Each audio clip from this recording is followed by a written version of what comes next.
22nd of June 1941, World War II burst into the Soviet Union. The Great Patriotic War began.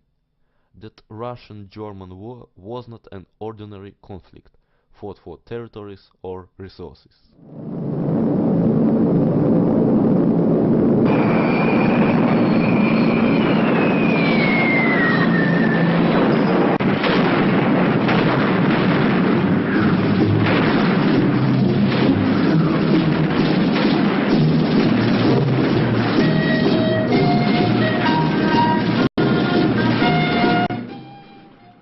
For Nazi Germany, it was a war of extermination and subjugation that would have killed the Russian people or reduced them to slavery. For the Soviet Union, it was a war of survival. What kind of peace would have been possible?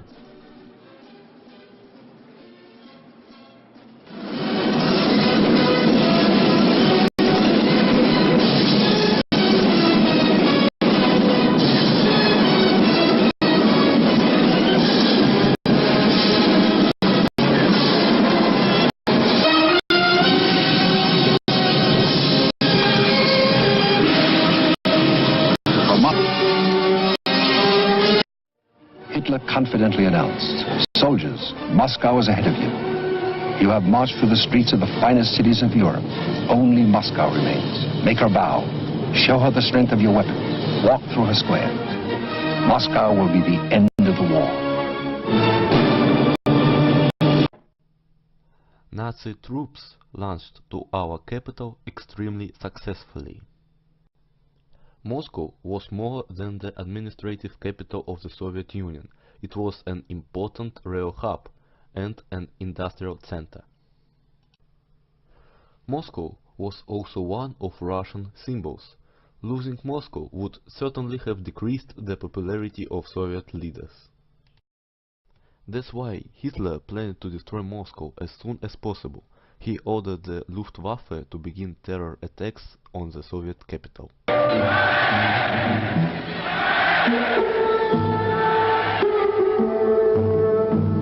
At the German field headquarters, he unveiled his new plan. Moscow must be surrounded in such a way that not a man, woman, or child could escape. Then the city was to be flooded. Hitler ordered a huge sea must conceal the Russian capital from the civilized world. Hitler christened it Operation Typhoon. Hitler's instructions to the Luftwaffe chief Hermann Göring were to level Moscow to the ground. Hitler was especially anxious to destroy the Kremlin, the heart of Moscow. On the 9th of July 1941, the decree of the air defense of Moscow was adopted. For disorienting German pilots, the Committee of the City Defense decided to disguise the main buildings and sites. Boris Iofan, a famous architect, and Yakov Chernikov, a graphic designer, worked out the ideas of disguising the Kremlin and Moscow districts. After realizing them, the German pilots did not see the targets, as they could only bomb Moscow at night. For example, the Bolshoi Theater. The Moscow Manege were repainted and looked like ordinary houses. The mausoleum of Lenin was hidden under plywood and painted like a small building. The Special Commission looked at the city from a plane and ordered to repaint the Grand Kremlin Palace. The Moscow Kremlin walls looked like streets and facades of residential buildings. There were mock and ghost buildings in the streets. At the end of July, the Kremlin did not look like the Kremlin. All the stars on the towers were extinguished. All the towers were repainted. All the golden cupolas were covered with dull dyes. A month after the beginning of the war, the Luftwaffe tried to bomb Moscow for the first time.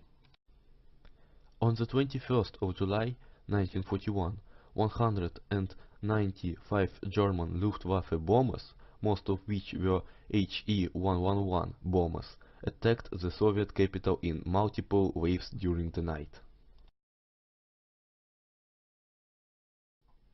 The Luftwaffe, to its surprise, was confronted with dense air defenses, as it seemed that the Luftwaffe had smashed the Red Air Forces in the opening days of Barbarossa.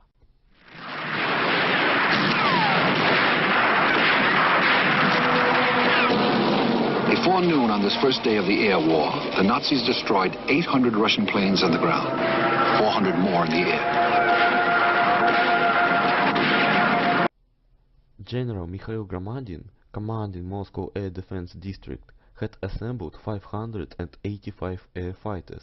340 of them were the best Soviet air fighters of those days: MiG-3, Yak-1, Lag-3.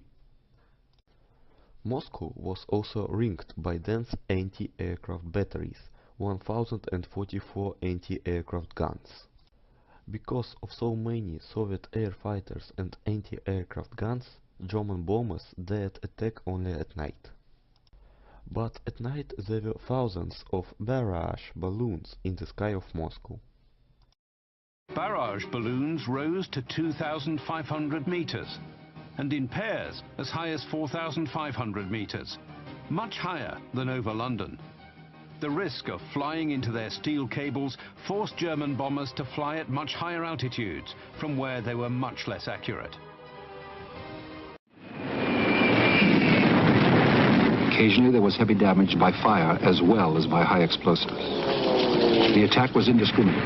It even damaged the embassies of Germany's allies, Italy and Japan.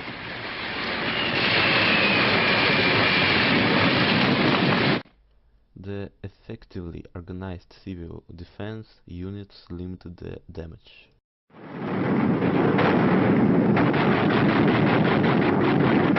In the first month of their raids on Moscow, the Nazis lost 200 of their bomber pilots.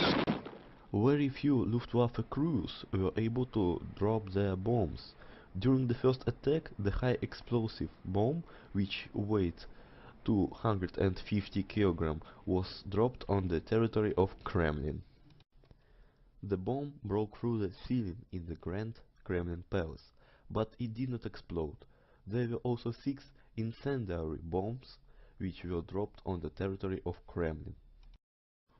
As a response, Moscow residents were ordered to build mock houses on the Kremlin's grounds, and to paint the distinct roofs and the buildings in order to blend them in with the rest of the city.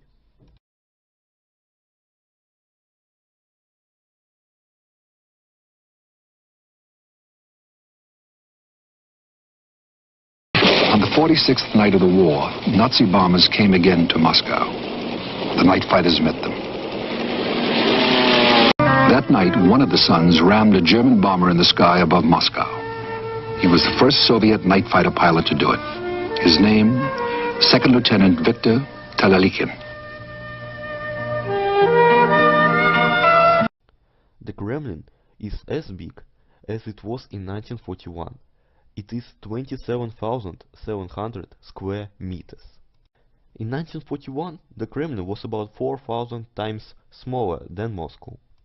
Now let's compare 19 high explosive bombs and a barrel of oil which were dropped on the Kremlin, and 1,526 high explosive bombs which were dropped on the whole Moscow.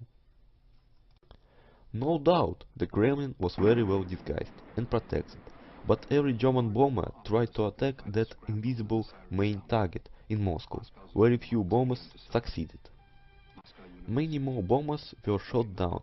The others, which could not approach the Kremlin and even Moscow, just bombed the place where they met our air fighters and anti-aircraft batteries and flew back. Zhukov had planned well. On the night of December 4th, along the whole length of the 200-mile northwestern front outside Moscow, the Red Army went on the offensive with 100 divisions. Within 48 hours, the entire center of the German army was under heavy pressure.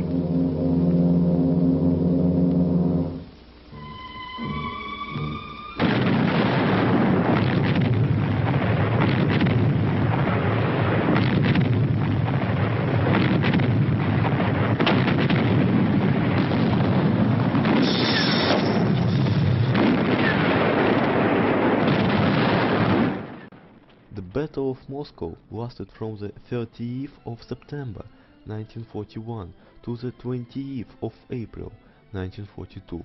On the 5th of December, the Soviet troops began the successful offensive. Soon the enemy lost their airfields near Moscow and was unable to bomb our capital. In the Battle of Moscow, our people not only protected the capital of the Soviet Union, they saved one of the most ancient cities with its history. They saved a lot of brilliant masterpieces of our culture.